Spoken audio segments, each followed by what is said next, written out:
Hey, what's up? This is a review and a somewhat detailed explanation of the Aeroforce Scangauge. This is the ISO version.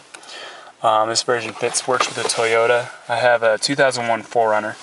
A couple of the things that the gauge comes with are it comes with the mounting brackets. So if you need to mount it to your pod or anything like that, you can mount it.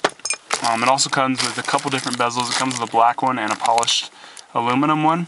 It comes with a little wire in case you want to flash some of your other gauges to your gauge or to your scan gauge, or if you want to run a 12-volt power source to the gauge as well. This is what the gauge here looks like. The pillar I got from Summit Racing, there wasn't one specifically for the 2001 4Runner, but there was one for a 2000 4Runner, and I don't know if they sent me the wrong one, but it said that it was for a T100. It's kind of a mess, so I had to do some trimming for it. As you can tell, it's not really a perfect fit, but it's pretty solid. It's not going anywhere. Yeah, well, let's get into the gauge and see what it does. Alright, so this is the one for the Toyota that has listed on there. The things it can read is RPM, manifold air pressure, intake air temperature, coolant temperature, your boost if you're supercharged or something like that, you can read that, your throttle percentage, ignition advance. Then it has your short-term and long-term fuel banks, so you can read those. It reads as engine load, fuel status, if you're open or closed loop, it can do that, miles per gallon, your transmission temperature, which I have one of them set to, and then injector pulse width, and if you have any misfires, it also does that. Some other things it does, you can reset engine codes with it. You can do 0 to 60 times horsepower. The horsepower is actually set to run off of your mass airflow sensor, so it's a calculated horsepower. Not really sure if it's accurate. You can actually adjust it. So if you want to impress your friends, make them think you have 300 horsepower or something like that.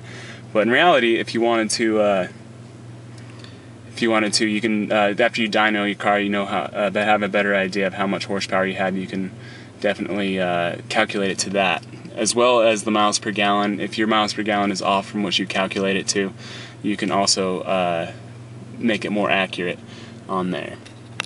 Alright, so this is the main menu. Scan, basically just the normal mode, lets you go through each perimeter while you're driving. Setup, you set up everything to your car, all the perimeters that you want to pick. Cyclic scan lets you just pick all the perimeters that you pick. It'll go through each one individually while you're driving. Cyclic setup, same thing. The time, record, and play, I believe that's the time that you allow in between your perimeters as they're displaying on there. Your DTCs are your engine codes. You can get those if you have any, and you can also clear them. Let's see if I can get to focus here. Not really. Alright, we'll just make do with what we got here. You can invert the colors. You can change the brightness of the display. Data mode and performance, those are all just if you're doing 0 to 60 track times or anything like that.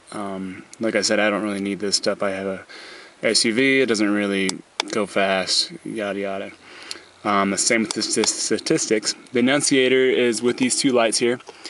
I have the lights set up to go on if I'm going over the speed limit. Like if I'm going over 75, I have them, they flash the lights at me. The horsepower adjustment, that's what, like I was talking to you about earlier. Altitude, you can put your altitude in there and your, it'll adjust according to that. Your average miles per gallon, kind of self-explanatory. I'm not really sure what those are for. The logo, you can change your logo to what specific kind of car you have. This version has quite a few different ones. I'll go over those. It says the Toyota, Mazda, all those.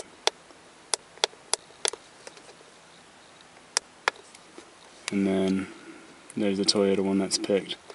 So yeah, that's pretty much the gist of it. The gauge is great. The only complaints I would have about it, not really a major thing. I would just say the buttons, they feel just kind of cheap for the gauge. I mean, for what you pay. And I wish there was kind of another button, a scrolling button that you can go back up it'd be kind of nice. But you know, it's a quality gauge. It's really nice. I enjoy it a lot better than the Scangauge 2 in my opinion, and the Ultra gauge, and whatever else is out there. This is just kind of a clean look. It doesn't really look ghetto or anything like that. Anyway, thanks for watching.